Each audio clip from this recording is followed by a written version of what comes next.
Hello everyone, a very warm welcome to all of you to our YouTube channel eNursing Point. Today our topic is glomerulonephritis, which is also known as Bright's disease. तो glomerulonephritis क्या होता है ये जानने से पहले थोड़ा सा हम एनाटॉमी ऑफ किडनी देख लेते हैं। तो किडनी एक बीन शेप पेयर ऑर्गन है। बीन शेप क्यों कह रहे हैं? इसके स्ट्रक्चर है क्योंकि किडनी का, इसीलिए। और इसका जो एक किडनी का जो वेट है, ईच किडनी का जो वेट है वो अप्रॉक्स 150 ग्राम होता है ईच किडनी का। दोनों किडनी का वेट कितना होगा फिर? 150 प्लस 150। हाइलम, तो किडनी में प्रेजेंट होता है हाइलम। तो हाइलम एक ऐसा पॉइंट है जिससे हमारी रीनल आर्टरी जो है वो किडनी के अंदर जाती है, एंटर इन होती है जो, और जो रीनल वेन है और यूरेटर है वो एग्जिट आउट होती है। तो ये यूरेटर है जो किडनी से ऐसा एग्जिट आउट हो रहा है, और ये रीनल आर्टरी है जो ऐसे एग्जिट आउट हो रही है किडनी से। तो अगर मैं किडनी को क्रॉस सेक्शनली काटूँ तो किडनी मेनली 3 पार्ट में डिवाइडेड है: कॉर्टेक्स, मेडुला और पेल्विस। तो कॉर्टेक्स आउटर मोस्ट जो लेयर है किडनी की, ये वाली, इसका हम कॉर्टेक्स कहते हैं, जो सबसे बाहर वाली लेयर है। उसके बाद जो ये brown brown shape like pyramids दिख रहे हैं, इस पार्ट को हम मेडुला कह रहे हैं, ठीक है। और जो ये पेल्विस जो पार्ट है, जो फनल शेप लाइक स्ट्रक्चर जो दिख रहा है येलो कलर का, इसको हम पेल्विस कह रहे हैं। तो जो मेनली कॉर्टेक्स होता है, जैसे मैंने अभी कहा, जैसे आउटर मोस्ट जो हमारा स्ट्रक्चर है किडनी में, उसे कॉर्टेक्स कह रहे हैं। तो इसमें मेनली 85% ऑफ ग्लोमेरुलाई कह लूँ, या फिर मतलब इसमें मेनली हमारे, वो मैं आगे बताऊंगी, इसमें मेनली हमारे किडनी नेफ्रॉन्स प्रेजेंट होते हैं जो हमारे कॉर्टेक्स पार्ट है, ठीक है। मेनली सारे नेफ्रॉन, लगभग पूरे नहीं, मेनली थोड़े जो नेफ्रॉन्स है वो कॉर्टेक्स पार्ट में प्रेजेंट होता है। मेडुला में रहते हैं वो ब्राउन शेप लाइक स्ट्रक्चर, जिन्हें हम कहते हैं रीनल पिरामिड्स, जो मेनली 7 से 18 रीनल पिरामिड्स एक किडनी में हो सकते हैं। यहाँ पे जैसे सब देख रहे हैं 1 2 3 4 5 6 7 7 है। तो 7 से 18 रीनल पिरामिड्स हमें एक किडनी में देखने को मिल सकता है। और जो इस रीनल पिरामिड्स में ये है, ये इन्हें हम मेडुलरी रेस कहते हैं। और जो ये छोटा सा स्ट्रक्चर है, इसे हम कह रहे हैं रीनल पेपिलाई। तो इस पार्ट को हम कहते हैं मेड्यूला। अब जो ये येलो कलर का फनल शेप लाइक स्ट्रक्चर है, इसे हम कह रहे हैं पेल्विस। पेल्विस में सारी की सारी यूरिन इकट्ठा होती है और फिर पेल्विस के थ्रू कहाँ जाती है? पेल्विस के थ्रू जाती है यूरेटर में, यूरेटर के थ्रू जाती है ब्लैडर में, ब्लैडर के थ्रू जाती है यूरेट्रा में, और यूरेथ्रा से जो यूरिन है वो वाइड आउट हो जाता है। तो इसमें हमने अभी तक क्या देखा? 3 मेनली, जो अगर मैं किडनी को काटूँ तो 3 पोर्शन में डिवाइडेड है: कॉर्टेक्स, मेड्यूला और पेल्विस। कॉर्टेक्स में मेनली नेफ्रॉन्स प्रेजेंट होते हैं। नेफ्रॉन से जो भी हमारा फिल्ट्रेट है वो छन के आएगा मेडुला में रीनल पिरामिड्स होते हैं, पिरामिड में ये पेपिलाई के थ्रू जाएगा पेल्विस में सारा का सारा यूरिन इकट्ठा होगा, कलेक्ट होगा, और यूरेट्रा से ब्लैडर में चला जाएगा। अब मैं किडनी को की बात तो मैंने कर दी। अब किडनी के अंदर क्या प्रेजेंट होते हैं? तो inside each kidney nearly 1 million nephrons हमारे प्रेजेंट होते हैं। मतलब कि एक किडनी में, मतलब दोनों किडनी में कितने होंगे? Approx 2 million nephrons. अब नेफ्रॉन क्या है? नेफ्रॉन एक स्ट्रक्चरल एंड फंक्शनल यूनिट है किडनी की। अब नेफ्रॉन मेनली 5 पार्ट में डिवाइड है। सबसे पहले ये जो रेड कलर की आर्टरी आ रही है, इसे हम कहते हैं रीनल आर्टेरियोल्स। फिर ये टफ ऑफ कैपिलरीज बना रही हैं, और फिर ये एग्जिट हो रही हैं as a renal efferent arterioles, और ये इसको हम कहते हैं एफरेंट आर्टेरियोल। तो ये जो टफ ऑफ कैपिलरी बन रही है, इसे हम कहते हैं, इसी को हम कहते हैं ग्लोमेरुलाई। तो स्टफ ऑफ कैपिलरी को ही हम ग्लोमेरुलाई कहते हैं। फिर ये जो बाउल शेप लाइक या कप शेप लाइक स्ट्रक्चर है, इसे हम कहते हैं बोमेंस कैप्सूल। फिर ये जा रही है आगे, तो इसको हम कहते हैं पीसीटी। फिर ये बनाता है लूप ऑफ हेनले, फिर करता है बनाता है डीसीटी, और लास्ट में कलेक्टिंग डक्ट। तो मेनली जो हमें हमारी डिजीज़ पढ़नी है वो इस जो ग्लोमेरुलाई पार्ट है इसकी पढ़नी है, जो टफ ऑफ कैपिलरी जो बन रही है, मेन हमें इसकी डिजीज़ जो है वो देखनी है। अब जैसे मैंने ये बता दिया कि किडनी के जो मेनली कितने पोर्शन में है, कॉर्टेक्स, मेड्यूला और पेल्विस। फिर मैंने ये बताया कि जो नेफ्रॉन है उसके कितने पार्ट हैं। अब नेफ्रॉन कितने टाइप के हैं, तो मैंने मेनली बताया था कि मेनली हमारे जो नेफ्रॉन हैं वो कॉर्टेक्स में पाए जाते हैं, ठीक है। तो नेफ्रॉन दो टाइप के होते हैं, कॉर्टिकल नेफ्रॉन और जक्स्टा मेडुलरी नेफ्रॉन। जो नेफ्रॉन कॉर्टेक्स में है, जो नेफ्रॉन कॉर्टेक्स में पाए जाते हैं उनको हम कहते हैं कॉर्टिकल नेफ्रॉन, और जो नेफ्रॉन का कुछ पार्ट हमारे मेडुला में भी प्रेजेंट होते हैं उन्हें हम कहते हैं जक्स्टा मेडुलरी नेफ्रॉन। इतना समझ में आ गया? ठीक है। ये थोड़ी सी एनाटॉमी थी जो हम सब ने फर्स्ट सेम में अपने टाइम पे ही पढ़ी थी। ये थोड़ा एज अ रिवीजन के लिए देख लिया था हमने। अब जो मेन हमारी डिजीज़ है वो देख लेते हैं। ग्लोमेरुलोनेफ्राइटिस, नाम में ही इसका मतलब है, ग्लोमेरुलो मतलब ग्लोमेरुलस, नेफ्राई मतलब कि जो नेफ्रॉन है, और आइटिस मतलब इन्फ्लेमेशन। तो ग्लोमेरुलोनेफ्राइटिस, नेफ्रॉन के ग्लोमेरुलो पार्ट में जब इन्फ्लेमेशन हो जाए तो उसे हम कहते हैं ग्लोमेरुलोनेफ्राइटिस। या फिर अगर मैं ऐसे ना बोल के ये बोल दूँ कि फिल्टर बैरियर, जो फिल्ट्रेशन बैरियर है उसमें कोई दिक्कत आ जाए, उसे भी मैं ग्लोमेरुलोनेफ्राइटिस ही कहूँगी। अब फिल्टर बैरियर क्या होता है, तो मेनली यहाँ ज़्यादा समझ में आएगा। मेनली जो ये है बोमेंस कैप्सूल की जो लेयर है, इसको जो यहाँ पे जो फिल्ट्रेट होंगे कुछ, तो उसे तीन लेयर को पार करना पड़ता है। जो हमारा फिल्टर बैरियर होता है वो 3 लेयर की बैरियर होती है।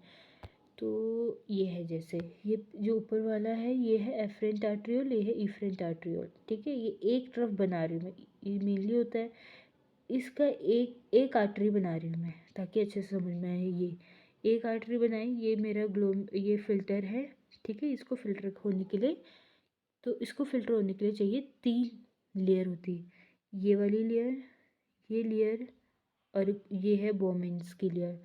तो 2 तो इसकी अपनी है, एक इसकी आर्ट्रियोल की लेयर है, एक आर्ट्रियोल की लेयर है, एक लेयर है हमारी बोमेंस की बेसमेंट मेम्ब्रेन, और ये के बोमेंस कैप्सूल की, ग्लोमेरुलाई की और एफरेंट आर्ट्रियोल की।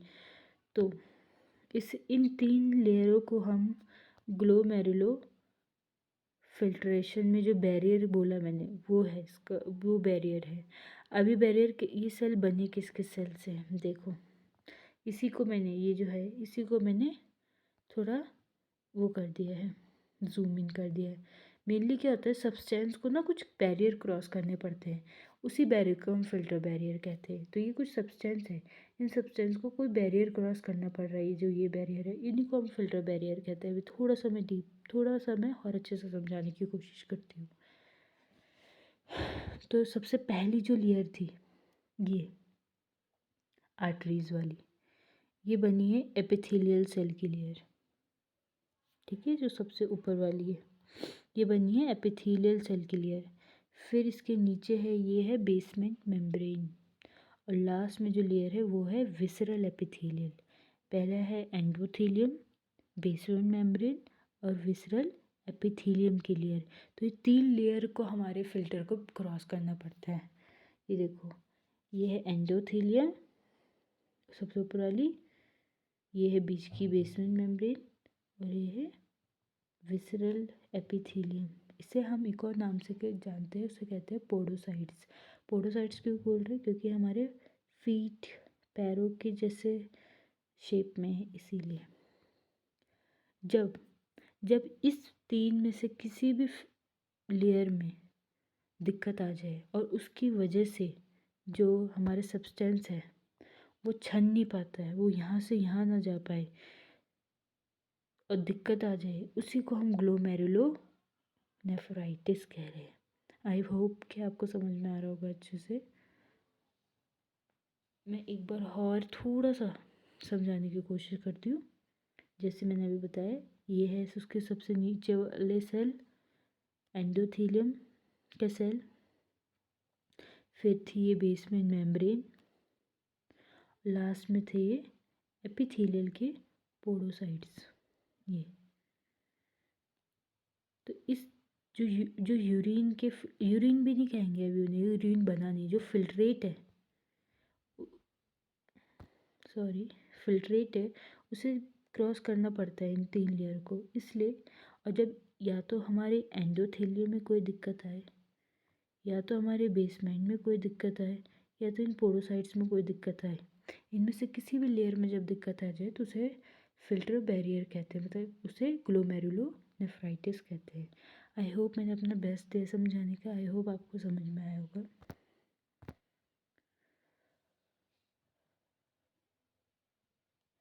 अब इसकी पैथोजेनेसिस देख लेते हैं।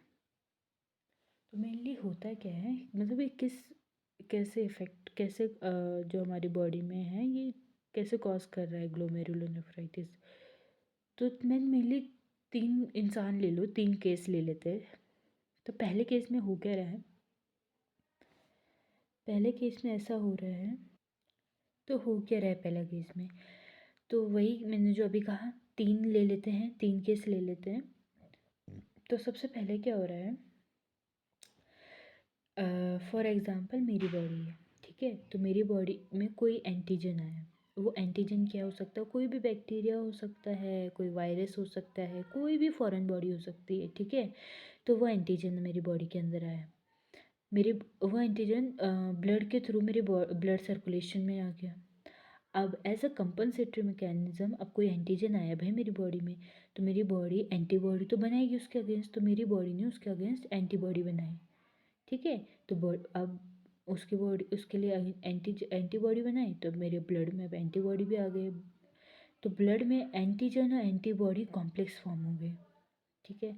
अब जब एंटीजन और एंटीबॉडी कॉम्प्लेक्स फॉर्म हुए, तो अब वो ब्लड में ही है, अब वो सर्कुलेशन के थ्रू हर जगह जाएंगे, वो मेरे लंग्स में भी जाएंगे, वो मेरे लीवर में भी जाएंगे, वो मेरी किडनी में भी जाएंगे। अब वो ब्लड के थ्रू जब वो एंटीजन एंटीबॉडी कॉम्प्लेक्स किडनी में गया, तो किडनी के जो 3 लेयर बताई थी मैंने अभी, एंडो, बेसमेंट मेम्ब्रेन या फिर विसरल एपिथेलियल, जिसे पोडोसाइट्स भी कह रहे थे, उनमें से किसी भी एक मेम्ब्रेन में जाके चिपक जाएंगे और वहाँ पे इन्फ्लेमेशन कॉज करेंगे और फिर साइनो सिम्टम्स करेंगे। तो पहला पैथोजेनेसिस है, ऐसा हो सकता है, पहला केस तो ऐसे कॉज कर सकता है ग्लोमेरुलोनेफ्राइटिस, ठीक है। दूसरा क्या है कि जैसे एक एंटीजन मेरी बॉडी के अंदर एंटर किया, ठीक है, वो सर्कुलेशन में आया, और सर्कुलेशन में क्योंकि ब्लड में है तो किडनी में चला गया, एंटीजन गया पहले किडनी में। अब बॉडी ने देखा भाई अरे किडनी में तो एंटीजन आ गया है, तो बॉडी ने क्या किया, उसके खिलाफ एंटीबॉडी बनाई, और वो एंटीबॉडी ब्लड के थ्रू फिर से मेरी किडनी में गया, किडनी में एंटीजन और एंटीबॉडी ने कॉम्प्लेक्स फॉर्म किया। और इस बार ध्यान दीजिएगा, किडनी में हुआ है एंटीजन एंटीबॉडी कॉम्प्लेक्स, वहाँ एंटीजन एंटीबॉडी कॉम्प्लेक्स बने, फिर ग्लोमेरुलस में इन्फ्लेमेशन हो और फिर साइनो सिम्टम्स हमें देखने को मिले।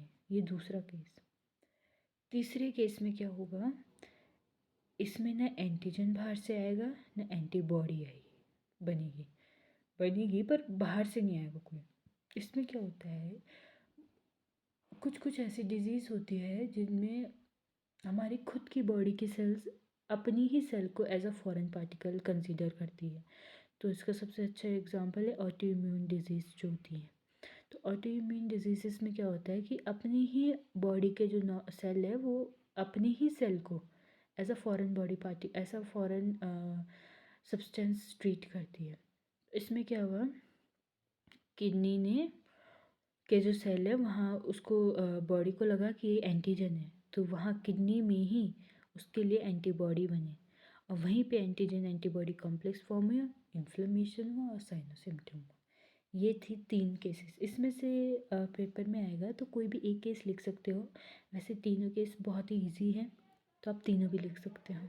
पहले में क्या हो रहा है, एंटीजन आया, एंटीबॉडी भी आई, ब्लड सर्कुलेशन में ही एंटीजन एंटीबॉडी कॉम्प्लेक्स बने, फिर सर्कुलेशन के थ्रू किडनी में गए, फिर इन्फ्लेमेशन हुआ।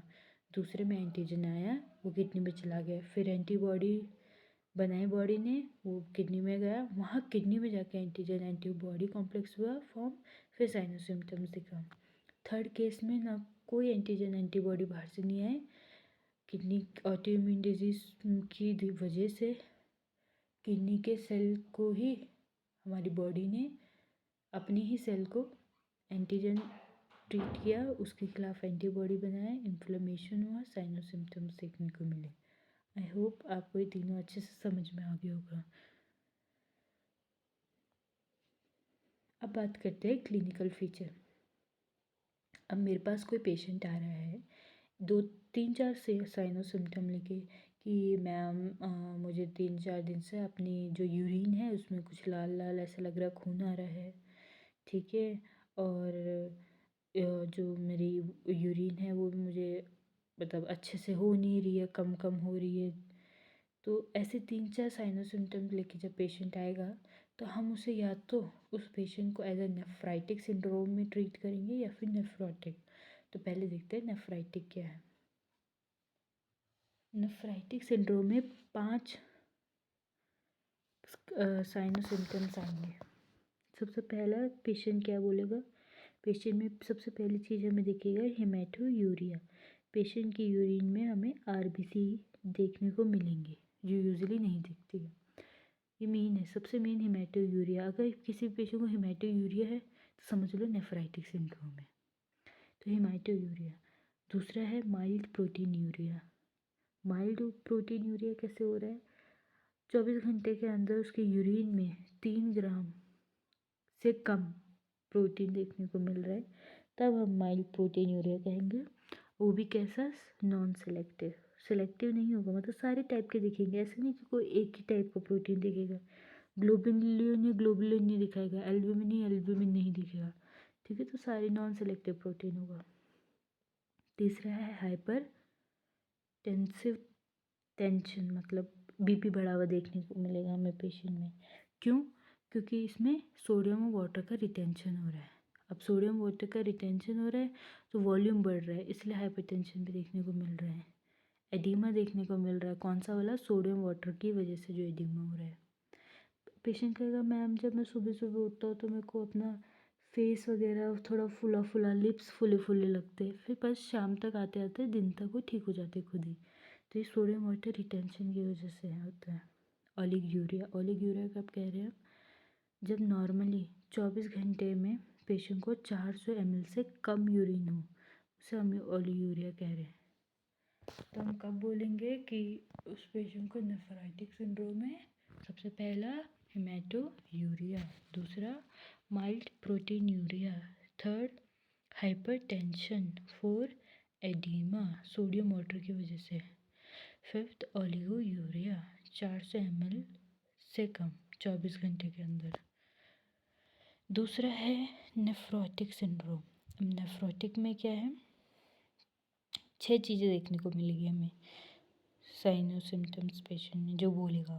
पहला मैसिव प्रोटीन यूरिया, उसमें क्या हो रहा था, माइल्ड प्रोटीन यूरिया हो रहा था, उसमें 3 ग्राम से कम था, इसमें 3 ग्राम से ज़्यादा है 24 घंटे के अंदर। और उसमें नॉन सेलेक्टिव था नेफ्राइटिक में, इसमें सेलेक्टिव है। सेलेक्टिव मतलब कि एल्ब्यूमिन ही मतलब दिखेंगी सारी, पर एल्ब्यूमिन मोस्टली सबसे ज़्यादा हमें जो प्रोटीन देखने को मिलेगा वो रहेगा एल्ब्यूमिन। दूसरा हाइपो एल्ब्यूमिनिया, हाइपो एल्ब्यूमिनिया। अब एल्ब्यूमिनिया, हाइपो मतलब कब, कम, एल्ब्यू मतलब एल्ब्यूमिन, मीनिया मतलब ब्लड। तो जब यूरिन में सारे एल्ब्यूमिन जा रहा है, निकल रहा है बाहर, तो ब्लड में कैसे रहेगा, तो hypoalbuminemia. Third severe oedema, severe oedema देखने को मिलेगा हमें पेशेंट में, पर वहाँ हमें एडिमा देखने को मिल रहा था पर सोडियम और वाटर की वजह से, यहाँ हमें ऑन्कोटिक प्रेशर की वजह से। ऑन्कोटिक प्रेशर मतलब जो प्रोटीन की वजह से, प्रोटीन की कमी से जो प्रेशर लगता है उसकी वजह से। फोर्थ, हाइपरलिपिडीमिया देखने को मिलता है पेशेंट में। हाइपरलिपिडीमिया क्यों मिलता है देखने को? क्योंकि देखो प्रोटीन का लॉस हो रहा है, सीवियर हो रहा है, मैसिव प्रोटीन लॉस हो रहा है, ठीक है।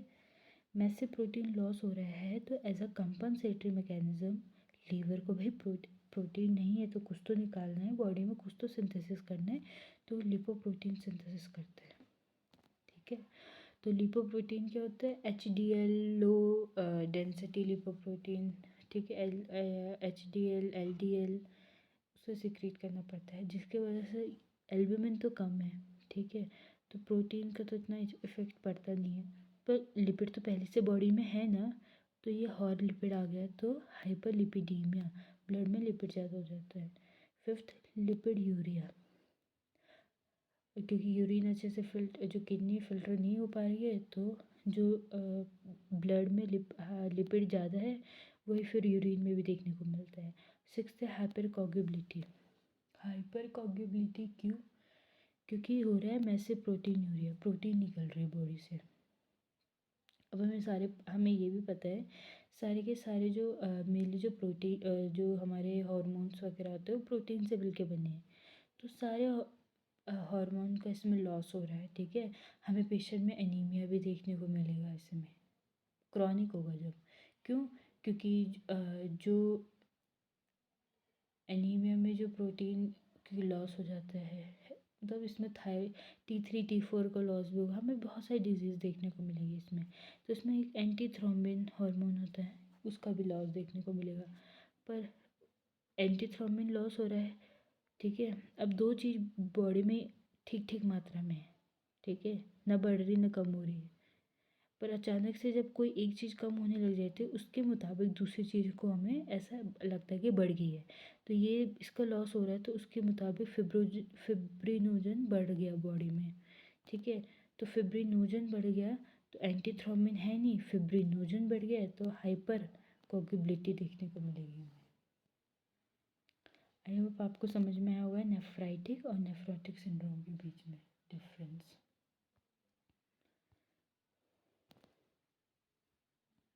अब बात करते हैं टाइप्स ऑफ ग्लोमेरुलोनेफ्राइटिस। तो ग्लोमेरुलोनेफ्राइटिस के दो टाइप होते हैं। तो दो टाइप की होती है, प्राइमरली ग्लोमेरुलोनेफ्राइटिस और सेकेंडरी ग्लोमेरुलोनेफ्राइटिस। तो प्राइमरली ग्लोमेरुलोनेफ्राइटिस क्या होता है? In which the glomeruli are prominent site of involvement. मतलब इसका मतलब ये है कि जब उनमें जो मैंने आपको अभी 3 फिल्ट्रेट बैरियर बताए थे ना, 3 लेयर बताई थी फिल्ट्रेट बैरियर की। पहली कौन सी थी?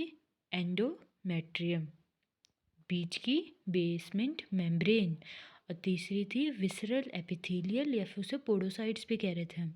तो जब उनमें से किसी लेयर में इन्फ्लेमेशन वगैरह आए या उनमें से कोई भी लेयर में जब दिक्कत आए, मेनली जब ग्लोमेरुलो में दिक्कत आए मेनली, तो उसे प्राइमरली ग्लोमेरुलोनेफ्राइटिस कह रहे हैं। वहीं अगर किसी और बीमारी की वजह से, मतलब मेनली किडनी की दिक्कत नहीं है पर किसी और बीमारी की वजह से कोई वो डिज़ीज़ जो है वो क्रॉनिक कंडीशन में आ जाए, क्रॉनिक कंडीशन के बाद जब वो किडनी को अफेक्ट करने लग जाए, तो किसी secondary to some other underlying disease, किसी और बीमारी की वजह से जब वो बीमारी अपनी जो डिज़ीज़ अपनी क्रॉनिक कंडीशन में आ जाए और वो किडनी को अफेक्ट करने लग जाए और किडनी के भी ग्लोमेरुलाई पार्ट में इफेक्ट करे, तब हम उसे ग्लोमेरुलोनेफ्राइटिस कहते हैं। अभी हम देखते हैं कैसे। तो पहले प्राइमरली के टाइप्स या प्राइमरली के बारे में जान लेते हैं। तो प्राइमरली ग्लोमेरुलोनेफ्राइटिस, जिसका पहला टाइप है एक्यूट प्रोलिफेरेटिव ग्लोमेरुलोनेफ्राइटिस, या फिर इसे दूसरे नाम से भी जानते हैं पोस्ट स्ट्रेप्टोकोकल ग्लोमेरुलोनेफ्राइटिस। अब एक्यूट प्लोरिफेरेटिव ग्लोमेरुलोनेफ्राइटिस या फिर पोस्ट स्ट्रेप्टोकोकल ग्लोमेरुलोनेफ्राइटिस इसे क्यों कह रहे हैं? पोस्ट मतलब स्ट्रेप्टोकोकल की जो इन्फेक्शन होता है ना, स्ट्रेप्टोकोकल इन्फेक्शन के बाद जो होने वाली दिक्कत है, उसमें ये देखने को मिलता है। तो follow the streptococcal infection usually of the, जैसे मेनली किस में होता है, फेरेंजियल, जो फेरेंजाइटिस होता है। तो इसमें क्या होता है, एंटीजन एंटीबॉडी कॉम्प्लेक्स सर्कुलेशन में बनता है। सर्कुलेशन याद आया, पहला वाला पैथ जो केस बताया था, एंटीजन भी आ रहा है, एंटीबॉडी भी आ रहा है, एंटीजन एंटीबॉडी कॉम्प्लेक्स बना रहा है सर्कुलेशन में ही, फिर किडनी में जा रहा है, फिर इन्फ्लेमेशन कर रहा है। तो वो उसका इसका ये है, इसमें ऐसे होगा इसका पैथोजेनेसिस। ग्रॉसली में देखो तो मुझे फ्लिया बिटिंग किडनी देखने को मिलेगी, ऐसे जो किडनी होगी उसमें ऐसे दिए थोड़े, आई एम सॉरी, किडनी में ऐसे किडनी में ऐसे थक्के थक्के जो खून डार्क डार्क कलर का स्पॉट है, ऐसे देखने को मिल रहा है। क्यों मिल रहा है? क्योंकि इन्फ्लेमेशन हो रहा है ना, जहाँ जहाँ इन्फ्लेमेशन हो रहा है वहाँ वहाँ हमें ऐसे डार्क रेड कलर देखने को मिलता है बाहर से। ग्रॉसली बहुत लोग ग्रॉस और माइक्रोस्कोपिक में कंफ्यूज होते हैं। ग्रॉस मतलब जो चीज़ मैं आँखों से देख पाऊँ ऐसे सामने से ना, वो माइक्रोस्कोपिकली जो मुझे माइक्रोस्कोप वगैरह में देखना पड़ेगा। तो क्रॉस समझ में आ गया। माइक्रोस्कोपिक चेंज क्या है? ये नॉर्मल किडनी है, ये नॉर्मल किडनी का माइक्रोस्कोपिक वैल्यू। तो ठीक है, नॉर्मल सेल है, सब कुछ नॉर्मल है। तो वहीं में अगर देखो जिसमें जिस पेशेंट में पोस्ट स्ट्रेप्टोकोकल ग्लोमेरुलोनेफ्राइटिस होगा या फिर एक्यूट प्रोलिफरेटिव ग्लोमेरुलोनेफ्राइटिस होगा, उसमें ऐसे हो जाएंगे। तो वो देख रहे सेल का नंबर कितना ज़्यादा बढ़ रहा है, सेल का साइज़ भी बढ़ जाता है। तो इसमें हमें हाइपर सेलुलैरिटी, मतलब कि सेल का सेलुलैरिटी इंक्रीज़ हो जाता है, सेल का नंबर और सेल का साइज़ दोनों ही बहुत ज़्यादा बढ़ जाते हैं। तो माइक्रोस्कोपिक चेंज इसका यही है बस। और इसका क्लिनिकल फीचर है नेफ्राइटिक सिंड्रोम। मैंने भी बताया था, मैं अलग अलग नहीं बताऊंगी ना कि इतनी सारी होती है, दो में डिवाइड करें, मैं सिर्फ उसका नाम लूँगी कि ये नेफ्राइटिक के अंदर आ रहा है। अब नेफ्राइटिक के अंदर आ रहा है तो वो आपको अच्छे से याद करा दिया मैंने। नेफ्राइटिक के अंदर 5 दिक्कतें आ रही थी। हेमाटोयूरिया हो गया, एडिमा हो गया, ठीक है, हाइपरटेंशन हो गया है, ओलिगोयूरिया हो गया है, और एक और था वो हो गया है। तो नेफ्राइटिक के अंदर आ रहे थे 5। एक्यूट प्लॉरिफरेटिव अपोस्ट स्ट्रेप्टोकोकल, आई होप कि आपको समझ में आ गया, ये उसका प्राइमरली का पहला है। अब दूसरा उसका क्लासिक, मतलब उसके अंदर जो सब टाइप है, दूसरा टाइप है रैपिड प्रोग्रेसिव ग्लोमेरुलोनेफ्राइटिस या फिर क्रिसेंटिक ग्लोमेरुलोनेफ्राइटिस के नाम से भी इसे जानते हैं। रैपिड प्रोग्रेसिव क्यों कह रहे हैं हम इसे? क्योंकि ये रैपिडली प्रोग्रेस होता है, 2 वीक के अंदर अंदर या फिर 1 महीने के अंदर अंदर, तो हमें ये देखने को मिल ही जाता है, इतनी जल्दी ये अपना साइन और सिम्टम शो कर देता है। और साइन और सिम्टम क्या होता है? Loss of renal function, renal के जो फंक्शन होते हैं वो लॉस हो जाते हैं। मोस्ट कॉमन ये हमें देखा जाता है, मोस्ट कॉमन ये नेफ्राइटिक सिंड्रोम का एग्जांपल है। ये भी नेफ्राइटिक ही सिंड्रोम है, पहला वाला भी नेफ्राइटिक था, पोस्ट वाला ये भी नेफ्राइटिक है। तो ग्रॉस में देखें तो इसमें लार्ज वाइट किडनी, कहीं कहीं पे पेल भी लिखा है। बात एक ही है, ऐसे में दिखेंगे। तो ये ऐसे क्यों दिख रहा है? क्योंकि यहाँ ब्लड सर्कुलेशन वगैरह कम हो रही, रुक रही है, इसलिए पेल दिखेगी, ठीक है। इसका माइक्रोस्कोपिक चेंज है main presence of crescents, presence of crescents. इसका मैंने दूसरा नाम भी क्रिसेंटिक ग्लोमेरुलोनेफ्राइटिस कहा था। क्रिसेंट का मतलब क्या होता है? ये मून शेप लाइक स्ट्रक्चर को हम आधा मून होता है, आधा चांद, उसे हम क्रिसेंट कहते हैं। तो हमें ऐसा आधा चांद जैसा देखने को मिलेगा, तो इसलिए इसमें प्रेजेंट ऑफ सबसे मेन है क्रिसेंट्स। जो पहला था हाइपर सेलुलैरिटी, सेल का साइज वगैरह बढ़ना, वो भी होगा, प्लस क्रिसेंट भी देखने को मिलेगा। तो इसमें दोनों चीज़ होंगी। ये भी क्लिनिकल फीचर इसका नेफ्राइटिक सिंड्रोम है। तो हमने अभी तक 2 पढ़े, प्राइमरली के अंदर 2 पढ़े। पहला एक्यूट प्लॉरिफेरेटिव ग्लोमेरुलोनेफ्राइटिस या फिर पोस्ट स्ट्रेप्टोकोकल ग्लोमेरुलोनेफ्राइटिस। दूसरा रैपिड प्रोग्रेसिव ग्लोमेरुलोनेफ्राइटिस, जिसे हम क्रिसेंटिक ग्लोमेरुलोनेफ्राइटिस भी कह रहे थे। क्यों? क्योंकि मून शेप लाइक दिखता है। तीसरा, मिनिमल चेंज डिजीज़ या फिर नील लीजन। ये ऐसे क्यों बोल रहे हैं हम इसे? इसके सब के नाम में इन्हीं का काम छुपा है। तो क्यों कह रहे हैं? क्योंकि इस पर एब्सेंट हो जाता है या तो मिनिमल होता है चेंज इन माइक्रोस्कोपी में। जब हम माइक्रोस्कोप के अंदर देखेंगे ना तो हमें लगेगा कि किडनी में तो कोई दिक्कत ही नहीं है, किडनी तो एकदम सही है, कुछ नहीं हो रखा किडनी में। ठीक है, तो मेनली बच्चों में देखने को मिलता है। तो ग्रॉस में मैं देखूंगी तो ग्रॉस में मेरे को किडनी का शेप और साइज एकदम नॉर्मल दिखेगा। हमें लगेगा कोई कोई दिक्कत ही नहीं है, ये तो ऐसे ही हो रहा है, किडनी में कोई वो ही नहीं है। माइक्रोस्कोपिक में मैं देखूँ, लाइट के अंदर देखूंगी, लाइट वाले माइक्रोस्कोप में तो कोई चीज़ नहीं दिखेगा, पर जब मैं इलेक्ट्रॉन माइक्रोस्कोपी करूँगी तब मुझे चेंज दिखेगा। वो चेंज क्या होगा? फ्लैटिंग या फिर डिफ्यूज़ या फिर लॉस ऑफ फुट। याद कीजिए फिर से, मैंने पहले ही फिल्टर बैरियर पढ़ाया था, इसलिए पढ़ाया था क्योंकि भाई बार बार वो फिल्टर बैरियर काम आएगा। 3 लेयर थी। सबसे पहली कौन सी थी? जिसे क्रॉस करना है फिल्ट्रेट को, एंडोमेट्रियम की लेयर थी। एंडोथेलियम सेल की लेयर थी, फिर बीच की बेसमेंट मेम्ब्रेन थी, और थर्ड एपिथेलियल थी, विसरल, तो जिसे हम पोडोसाइट्स भी कह रहे थे। तो नॉर्मली ऐसा था ना, पोडोसाइट्स, ये ग्रीन कलर का। तो नॉर्मली क्या होता है, वो पोडोसाइट्स से हमारे लॉस हो जाते हैं, फुट जो है ना फ्लैट हो जाते हैं, डिफ्यूज। तो पोडोसाइट्स जो यहाँ पे नॉर्मली दिख रहे हैं वो नहीं दिखते। ये पोडोसाइट्स एब्सेंट है या फिर डिफ्यूज़ हो रहे हैं या फिर फ्लैट हो रहे हैं, तो ये होता है। आज क्लिनिकल फीचर है इसका नेफ्रोटिक सिंड्रोम। नेफ्रोटिक में जो 6 आ रही थी।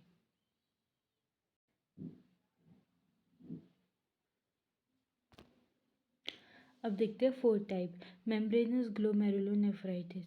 तो मेम्ब्रेनस ग्लोमेरुलोनेफ्राइटिस क्या है? ये मोस्ट कॉमन है जो हमें एडल्ट में देखने को मिलता है। तो इसमें हमें क्या देखने को मिलता है? जैसे इसका नाम है मेम्ब्रेनस, तो जो बेसमेंट मेम्ब्रेन बताई थी मैंने आपको कि फिल्टर बैरियर में 3 लेयर थी, एंडो वाली, बेसमेंट वाली, फिर एपी वाली, एपिथेलियम की। तो जो इसमें जो बेसमेंट मेम्ब्रेन है उसकी थिकनिंग हो जाती है। ठीक है, तो वो थिक हो जाती है बेसमेंट मेम्ब्रेन। तो इसका माइक्रोस्कोपिक चेंज क्या है कि बेसमेंट मेम्ब्रेन गॉट थिकर। ऐसा लगता है कि 2 बेसमेंट मेम्ब्रेन पर वो थिक हो जाती है। फोर्थ है मेम्ब्रेनस प्रोलिफरेटिव ग्लोमेरुलोनेफ्राइटिस। इसमें मेम्ब्रेन तो थिक हो ही रही है, प्रोलिफरेटिव मतलब कि सेल का प्रोलिफरेशन भी हो रहा है। तो thickening of the basement membrane हो रही है, प्लस हाइपर सेलुलैरिटी हो रही है, मतलब कि सेल का नंबर भी बढ़ रहा है। तो इसमें दोनों चीज़ें हमें देखने को मिलती है। ग्रॉसली देखें तो किडनी इसमें पेल देखने को मिलती है, वही पेल अपीयरेंस देखने को मिलता है किडनी में। माइक्रोस्कोपिकली देखें तो जो हमारा ग्लोमेरुलाई पार्ट है उसकी बेसमेंट मेम्ब्रेन थिक भी देखने को मिलेगी, और सेल का नंबर भी बहुत ज़्यादा देखने को मिलेगा, जैसे यहाँ पे है, आई एम सॉरी, जैसे यहाँ पे है। ये मेम्ब्रेन की लेयर भी थिक देखने को मिल रही है, और यहाँ पे सेल की पर्पल कलर के सेल देखिए, सेल का नंबर भी बहुत ज़्यादा देख बड़ा हुआ मिल रहा है। अब है 6th, focal glomerulonephritis. Focal glomerulonephritis और फोकल सेगमेंटल ग्लोमेरुलोस्क्लेरोसिस को जानने से पहले फोकल और सेगमेंटल जो ये दो टर्म हमारी इसमें डिफरेंस देख लेते हैं। फोकल मतलब क्या होता है? जैसे कि किडनी के जो सेल हैं, तो कुछ सेल तो एकदम अच्छे होंगे, ठीक है, एकदम डिजीज़ फ्री होंगे, कोई दिक्कत नहीं हो। कुछ सेलों में एक पूरे सेल ही डिजीज़ वाले होंगे। ठीक है, मतलब कि एक ही किडनी के जैसे 50 सेल हैं तो 50 सेल में 25 सेल तो सही होंगे, कोई दिक्कत नहीं है, 25 सेलों में खराबी हो गई। सेगमेंटल मतलब क्या है? 50 के 50 सेल आधे सही होंगे और आधे खराब होंगे, मतलब आधों, एक ही सेल है, एक ही सेल के अंदर, एक ही सेल में अंदर आधा वो सेल, एक ही सेल आधा अंदर से सही है और आधा खराब है। ठीक है, तो फोकल ग्लोमेरुलोनेफ्राइटिस में किडनी एनलार्ज देखने को, किडनी बड़ी शेप में देखने को मिलेगी। और माइक्रोस्कोपिकली देखिए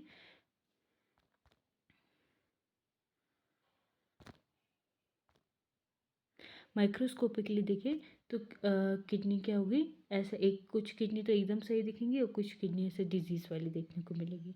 बाकी है फोकल सेगमेंटल ग्लोमेरुलोनेफ्राइटिस नहीं है, स्क्लेरोसिस है। स्क्लेरोसिस मतलब हार्डनिंग हो जाएगी, सॉलिडिफिकेशन हो जाएगा। तो ग्रॉसली देखो तो किडनीज में किडनी का साइज़ बड़ा मिलेगा, और माइक्रोस्कोपिकली देखो तो ये जो एक ही किडनी है, एक ही किडनी के जो सेल है वो आधे सही होंगे और आधों में स्क्लेरोसिस हो रखा होगा। लास्ट है क्रॉनिक ग्लोमेरुलोनेफ्राइटिस।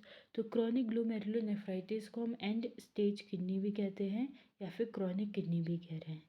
इसमें क्या हो रहा है कि अगर हम सही टाइम पे, जो मैंने सातों के साथ अभी टाइप बताए, प्राइमरली ग्लोमेरुलोनेफ्राइटिस के टाइप बताए कौन कौन से, acute, crescentic, membranous, membranous proliferative, focal, segmental और मिनिमल चेंज लीजन, उन सातों का अगर हम टाइम पे सही ना करें, सही ट्रीट ना करें तो क्या कॉज करेगा, क्रॉनिक ग्लोमेरुलोनेफ्राइटिस। इसका ग्रॉस भी इम्पोर्टेंट है। ग्रॉस में क्या है, इसमें हमें किडनी छोटी दिखेगी, किडनी में एट्रोपी हो जाएगी उसका, और क्या है उसमें स्मॉल साइज हो जाएगा, और किडनी के बाहर ऐसे ग्लैंडुलर टिश्यू सर्फ, जो किडनी का कॉर्टिकल सरफेस था उसमें ऐसा ग्लैंडुलर जो सरफेस देखने को मिलेंगे। ठीक है, माइक्रोस्कोपिकली देखें तो उसमें मेनली चार चीज़ें होती है। क्या क्या, जो ग्लोमेरुलाई है वो एसेलुलर हो जाएगा। ठीक है, जो हमारा ग्लोमेरुलाई है वो ऐसे एसेलुलर हो जाएगा, हाइनाइज हो जाएगा। हाइनाइज मतलब हाइलिन एक पिंक कलर का स्ट्रक्चर होता है, ए सेलुलर मास होता है, स्ट्रक्चरलेस मास होता है। ठीक है, तो ऐसे ए सेलुलर हो जाएगा हाइलिन जो ग्लोमेरुलर है। ब्लड वेसल्स क्या है, सॉलिड हो जाएंगे, स्क्लोरोसिस हो जाएंगे, ये है ब्लड वेसल्स, ये सॉलिड और स्क्लोरोसिस हो जाएगी। इसमें टिब्यूल्स जो है उसमें एट्रोफी हो जाएगी, ये टिब्यूल्स है, इनमें एट्रोफी देखने को छोटी हो जाएंगी साइज में। अब बैकग्राउंड में इन्फ्लेमेटरी सेल्स देखिए, ब्लू ब्लू सेल्स जो है बैकग्राउंड में, ये इन्फ्लेमेटरी सेल्स है, तो ये भी हमें देखने को मिलेंगे। तो ये है क्रॉनिक ग्लोमेरुलोनेफ्राइटिस। यहाँ पे हमारे प्राइमरली ग्लोमेरुलोनेफ्राइटिस सारे ख़त्म होते हैं। तो हमने पहला पढ़ा था एक्यूट, जिसमें मेन जो था ग्रॉसली, वो उसमें क्या हो रहा था, फ्लेयर बिटन किडनी देखने को मिल रही थी। माइक्रोस्कोपिकली उसमें हमें सेल का नंबर और सेल का साइज दोनों बड़ा हुआ मिल रहा था। दूसरा था क्रिसेंटिक, जिसे हम जिसमें मेनली क्या हो रहा था, ग्रॉसली तो इतना कुछ था नहीं, पेल थी किडनी सिर्फ। माइक्रोस्कोपिकली मेन है, इसमें क्रिसेंट का फॉर्मेशन हो रहा है। मिनिमल चेंज लीजन, तीसरा मिनिमल चेंज लीजन या फिर नील लीजन। ग्रॉसली तो इसमें क्या था, किडनी, ये भी ग्रॉसली भी इम्पॉर्टेंट है कि ग्रॉसली तो किडनी एकदम सही देखने को लग रही है कि एकदम सही है किडनी। पर माइक्रोस्कोपिकली क्या हो रहा था, अगर हम लाइट वाला करेंगे तब तो कुछ नहीं दिख रहा, फिर भी सही है, पर अगर हम इलेक्ट्रॉन करेंगे तब दिख रहा था कि पोडोसाइड्स नहीं है, एब्सेंट है। उसके बाद हमने पढ़ा था मेम्ब्रेनस में, मेम्ब्रेनस ग्लोमेरुलोनेफ्राइटिस में जैसे मेम्ब्रेन, बेस में मेम्ब्रेन थिक हो रही है। फिर था पढ़ा हमने मेम्ब्रेनस प्रोलिफरेटिव ग्लोमेरुलोनेफ्राइटिस, जिसमें मेम्ब्रेनस बेस में मेम्ब्रेन थिक हो रही है प्लस हाइपर सेलुलैरिटी दिखा, मतलब सेल का नंबर बढ़ रहा है। फिर हमने पढ़ा फोकल ग्लोमेरुलोनेफ्राइटिस, जिसमें हाफ सेल सही और हाफ में हमें डिजीज़ देखने को मिल रही थी। फिर फोकल सेगमेंटल ग्लोमेरुलोस्क्लेरोसिस, उसमें हमें एक ही सेल में आधा सेल ठीक था और आधे में स्क्लेरोसिस हो रखा होगा। लास्ट हमने पढ़ा था क्रॉनिक ग्लोमेरुलोनेफ्राइटिस। क्रॉनिक में जब ये सारे हम जो भी साथ पढ़े इनको ट्रीट ना करें तो क्रॉनिक में कन्वर्ट हो जाएगा। क्रॉनिक वाले में मेनली क्या था, ग्रॉस भी इम्पॉर्टेंट है। ग्रॉस में क्या था, किडनी छोटी देखने को मिल रही है, एट्रोपी हो जाएगी, और उसके कॉर्टिकल सरफेस में ग्लैंडुलर वो देखने को मिलेगा। माइक्रोस्कोपिकली चार चीज़ें थी। पहला, ग्लोमेरुलाई में क्या हो जाएगा, एसेलुलर हो जाएगा। दूसरा, ट्यूबुलर एट्रोपी। थर्ड, बैकग्राउंड में इन्फ्लेमेटरी सेल्स देखने को मिल रही थी। और फोर्थ, ब्लड जो वेसल्स से ये, इनमें स्क्लेरोसिस देखने को मिल रहा है।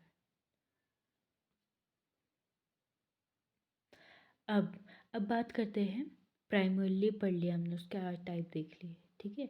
अब बात करते हैं सेकेंडरी ग्लोमेरुलोनेफ्राइटिस की। तो सेकेंडरी ग्लोमेरुलोनेफ्राइटिस में क्या है, क्या बताया था मैंने, किसी और डिजीज़ कंडीशन की वजह से जब किडनी इफेक्ट हो और किडनी के भी ग्लोमेरुलोपाइट इफेक्ट हो तो उसे हम तब उसमें ग्लोमेरुलोनेफ्राइटिस देखने को मिल रहा था।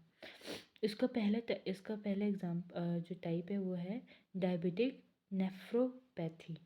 इसमें इसमें क्या है, नेफ्रोटिक सिंड्रोम देखने को मिलेगा, जैसे इसका नाम सजेस्ट कर रहा है, नेफ्रोपैथी हो रही है। तो पहले डायबिटीज़ क्या है ये सबको पता है। तो डायबिटीज़ एक मेटाबॉलिक सिंड्रोम है। डायबिटीज़ एक क्या है, नेफ्रोटिक सिंड्रोम है। तो डायबिटीज़ मेलाइटिस एक मेटाबॉलिक सिंड्रोम है जिसमें क्या होता है, पेशेंट में हाइपर ग्लाइसीमिया देखने को मिलता है। जो है शुगर लेवल बढ़ जाता है क्योंकि इसमें इंसुलिन की कमी हो जाती है। इंसुलिन या फिर सिक्रीट नहीं हो पाता या तो बन नहीं पाता है। सबको ये सब ने डायबिटीज़ मेलाइटिस थर्ड सेम में पढ़ाई है एमएसएन में। ठीक है। तो डायबिटिक नेफ्रोपैथी में अकर इन बोथ ए टाइप 1 में भी हो सकता है, टाइप 2, दोनों डायबिटीज़ मेलाइटिस टाइप 1 टाइप 2 दोनों में देखने को मिल सकता है हमें। तो डायबिटिक नेफ्रोपैथी में मेनली हो क्या रहा है, नेफ्रोपैथी में लीजन्स बन रहे, घाव बन रहे। ठीक है, लीजन्स बन रहे तो उसके भी अब 3 टाइप हैं। आई नो ये बहुत बड़ा हो रहा है पर ये टॉपिक उतना ही ज़्यादा इम्पॉर्टेंट है as a paper point of view से। तो आप इसे बीच बीच में गैप लेके 25-20 मिनट का गैप ले लेके भी देख सकते हैं। तो 3 टाइप के हैं। पहला है डायबिटिक ग्लोमेरुलोस्क्लेरोसिस, ध्यान देना स्क्लेरोसिस। फिर उसका दूसरा टाइप है वेस्कुलर लीजन्स और फिर तीसरा है ट्यूबुलर लीजन्स जिसे अरमानी एब्स्टेन लीजन भी बोलते हैं। तो पहले हम लीजन बन रहे हैं बस, इसमें बस इतना याद रखना। तो पहले डायबिटिक ग्लोमेरुलोस्क्लेरोसिस भी 2 टाइप के, फिर डिफ्यूज़ और नोडुलर। तो ये लीजन्स कहाँ कहाँ बन रहे हैं। पहला लीजन बन रहा था हमारा, मैं ऐसे करके बताती हूँ ये ज़रा। पहला बन रहा है यहाँ, ग्लोमेरुलोस्क्लेरोसिस हो रहा है ग्लोमेरुलर पार्ट में, पता था। दूसरा है वेस्कुलर लीजन, वेसल्स में, ये जो आर्टरी एफरेंट आर्ट्रियोल्स और इफरेंट आर्ट्रियोल्स में बन रहे हैं। तीसरा ट्यूबुलर लीजन्स, ये जो ट्यूब्यूल्स है ना इनमें बन रहे हैं। अब पहला पढ़ लेते हैं, डायबिटिक ग्लोमेरुलोस्क्लेरोसिस। इसमें क्या है, हाइलिन का डिपोजिशन हमें देखने को मिलता है। अब हाइलिन क्या है, तो हाइलिन एक पिंक कलर का स्ट्रक्चरलेस ए सेलुलर मास है। हाइलिन कुछ नहीं, एक पिंक कलर का मास है स्ट्रक्चरलेस। ठीक है। तो ये भी 2 टाइप के हैं डायबिटिक ग्लोमेरुलोस्क्लेरोसिस। पहला है डिफ्यूज़, दूसरा है नोडुलर। डिफ्यूज़ में मोस्ट कॉमन टाइप है डिफ्यूज़ और ये सारे पार्ट में होता है ग्लोमेरुलाई की। तो ये यहाँ देखो, यहाँ यहाँ ये हर जगह हमें देखने को मिल रहा है, यहाँ यहाँ तो फैला हुआ है ऐसे। तो इसलिए से डिफ्यूज़ कह रहे हैं कि हर जगह फैला है, ये मोस्ट कॉमन है। दूसरा है नोडुलर। नोडुलर में क्या है, ये मोस्ट स्पेसिफिक है, ये सिर्फ नोड्यूल में हमें दिख रहा है, नोड्यूल के फॉर्म में, इसलिए इसका नाम है नोडुलर। तो डायबिटिक ग्लोमेरुलोस्क्लेरोसिस में हाइलिन का डिपोजिशन दिख रहा है, वो भी कहाँ, अगर वो हर जगह दिख रहा है तो उसे बोल रहे हैं डिफ्यूज़, अगर वो नोड्यूल्स में दिख रहा है तो उसे कह रहे हैं नोडुलर, सिंपल। दूसरा है वस्कुलर लीजन। वस्कुलर लीजन मतलब वेसल्स में लीजन हो रहे थे, तो बोथ एफरेंट में भी होता है और रिफरेंट में भी होता है। तो ऐसे ये यहाँ हमारी थिकनिंग हो जाती है और डिफ्यूज़ में भी देखने को मिलता है और वो ये नोडुलर में भी देखने को मिलता है, दोनों में। तीसरा है ट्यूब्यूलर लीजन्स। तो इन ट्यूब्यूल्स में ना ग्लाइकोजन का डिपोजिशन हो जाता है, ग्लाइकोजन, उसी को लीजन्स कह रहे हैं। तो एपिथेलियल सेल, ठीक है, पीसीटी वगैरह में ग्लाइकोजन का डिपोजिशन हो रहा है, ठीक है, और वहाँ वो वैक्यूल्स का फॉर्मेशन कर रहा है और उसी को हम अरमानी एब्स्टेन लीजन भी कह रहे हैं। ये जो पीसीटी है ना, ये, तो इस पीसीटी में ग्लाइकोजन का डिपोजिशन हो रहा है, जैसे फिर वो वैक्यूल के फॉर्म में दिखते हैं, उसे अरमानी एब्स्टेंट लेजन भी कह रहे हैं। अब है दूसरा, पहला पड़ा डायबिटीज़ मेलाइटिस की वजह से कैसे हो रहा है, ल्यूपस ग्लोमेरुलोनेफ्राइटिस की वजह से कैसे हो रहा है। तो ल्यूपस एरिथमेटिस एक टाइप की बीमारी है। कैसी बीमारी, ये एक ऑटो इम्यून डिजीज़ है, ठीक है। ऑटो इम्यून डिजीज़ मतलब अपने खुद के बॉडी किस के सेल को अपनी खुद की body as a foreign antigen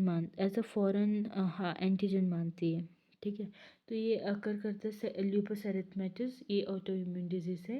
इसमें क्या होता है, एक इन्फ्लेमेटरी डिजीज़ है जो कॉज होती है, इम्यून सिस्टम अटैक करता है खुद की टिश्यू में, ठीक है। तो कहाँ कहाँ अटैक करता है, हमारे जॉइंट्स पे करता है, स्किन में करता है, किडनी में करता है, ब्लड में करता है, ब्रेन में करता है, हार्ट में करता है, लंग्स में करता है, स्किन में ही ऐसे करता है।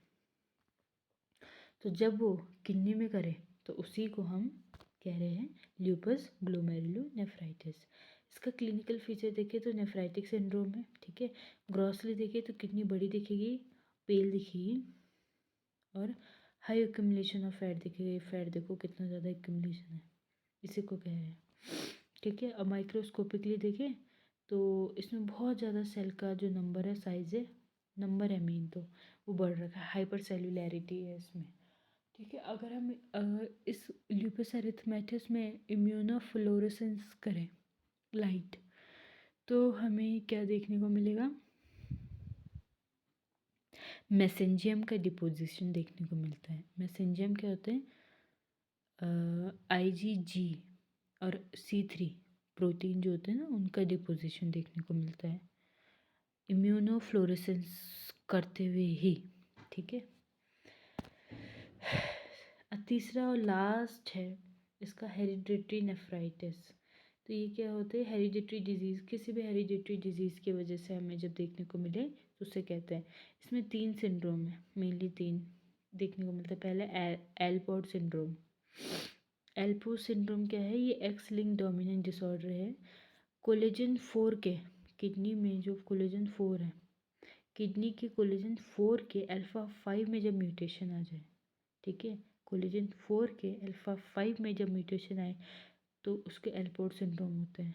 उसमें होते क्या क्या है, नेफ्राइटिक है, तो सारे वही है, नेफ्राइटिक वाले सिंड्रोम देखने को मिलेंगे। तीसरा है फेब्रिज डिजीज़। फेब्रिज डिजीज़ में क्या हो रहा है, जैसे पहले बताया था ना मैंने, बताती हूँ। ट्यूबुलर लीजन्स था, PCT में क्या बन रहा था, ग्लाइकोजन का डिपोजिशन हो रहा था। वैसे ही फेब्रेज में एक्यूमुलेशन होगा ग्लाइकोलिपिड का, वहाँ ग्लाइकोजन का हो रहा था, यहाँ ग्लाइकोलिपिड का होगा ग्लोमेरुलाई में, ट्यूब्यूल्स में और वेसल्स में, हर जगह, ठीक है। और तीसरा है नील पटेला सिंड्रोम देखने को मिलता है। ये इसमें कोलेजन 4 के अल्फ़ा 5 में हो रहा था, इसमें कोलेजन 5 के अल्फ़ा 1 चेन में म्यूटेशन हो जाएगा, जिसकी वजह से डिफेक्ट देखने को मिलता है किडनी में, एल्बो में, नेल्स में डिस्प्लेजिया, पटेला ही नहीं रहते प्रेजेंट, एब्सेंट हो जाती है, ठीक है। ये देखो, ये नेल्स ही नहीं रहते, नेल्स ऐसे एब्सेंट हो जाती है, एल्बो नहीं रहती, तो ये nail patella syndrome. Thank you so much, I hope आपको ये समझ में आया होगा। Please like, share and subscribe my channel. आगे फर्दर ऐसे ही टॉपिक्स जानने के लिए। Thank you so much.